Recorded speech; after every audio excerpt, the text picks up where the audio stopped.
Hi, my name is Crystal Ramos, and I am one of the biliteracy coaches here for the Kennewick School District's dual language program. My colleague, Blanca Harvey, and myself support our dual language teachers, students, and parents.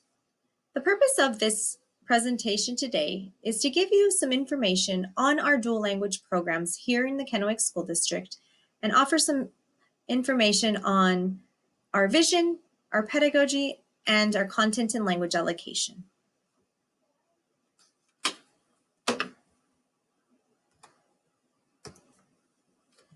First off, we need to talk about what types of programs we have here in Kennewick. We have two types of programs. We have a dual language one-way and a two-way dual language program, all the way from K-8. What's the difference? Just the type of kiddos that are in the program. The one-way program are based off of EL students. So that's the type of students that go into the one-way program. And the two-way dual language program, we have two types of kiddos. We have our EL students and our English dominant students. We also have our simultaneous bilingual students who have been bilingual since the beginning, and those fall under the two-way. The schools that house the one-way and the two-way dual language programs are Eastgate Elementary, which is a K-5 one-way program, and one-way again is EL students are in the dual language program. Amistad Elementary is a K-5 one-way program. Fuerza Elementary is a K-5 program, but it is a two-way program. Therefore, they have our ELs and simultaneous bilinguals, and they have English dominant students. Once they get to middle school, they have two options. Park Middle School is a two-way program, and Highlands Middle School is a two-way program.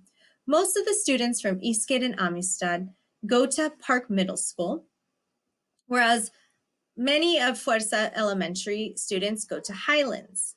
Of course, this is changing because of addresses and where you live. So therefore, if you go to Eastgate, Amistad, or Fuerza, you're able to get into the schools that are closest to your neighborhood. Let's look at the students, the vision, and the program goals of dual language here in Kennewick. When we look at this face, we see a green face, right? So when we think of this, what we think of is these are our students who are monolingual Spanish speakers. These are the students who are newcomers coming from other Spanish-speaking countries. The green face, that's what we use from the Center for Teaching for Biliteracy, represent newcomers, monolingual English, Spanish speakers. They are also called sequential bilinguals. They are called sequential bilinguals because they come from a Spanish dominant background and are adding English to their repertoire. In using the terminology from the Center for Teaching for Biliteracy, we also have our stripey kids or our teal kids. And our teal kids are students who are developing bilinguals, students who are born here and come from a bilingual background. These students are called simultaneous bilinguals because they were brought up speaking both languages at home.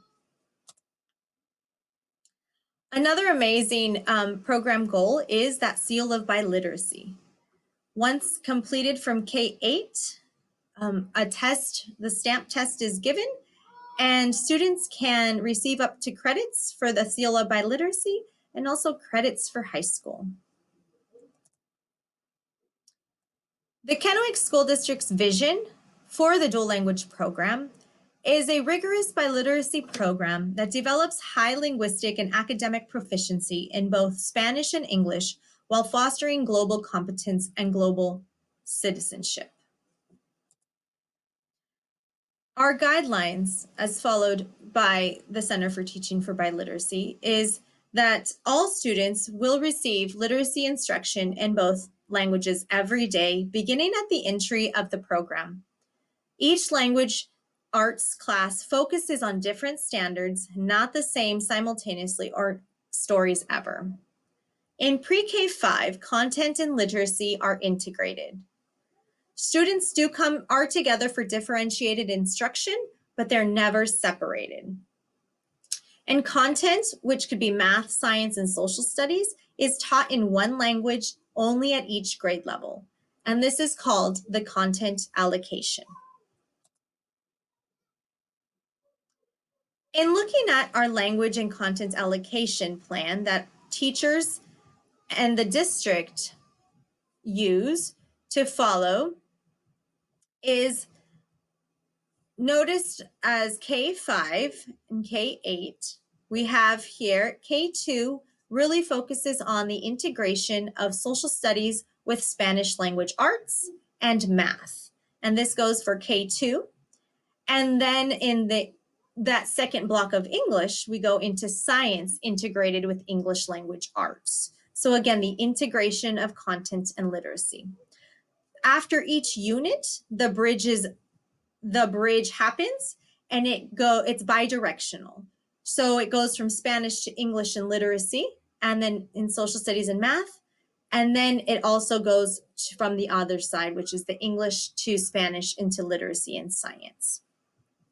Once you get to 3rd through 5th grade, it flips. So thinking of the guideline number 3, number 4 is really looking at making sure that each content stays in each grade level.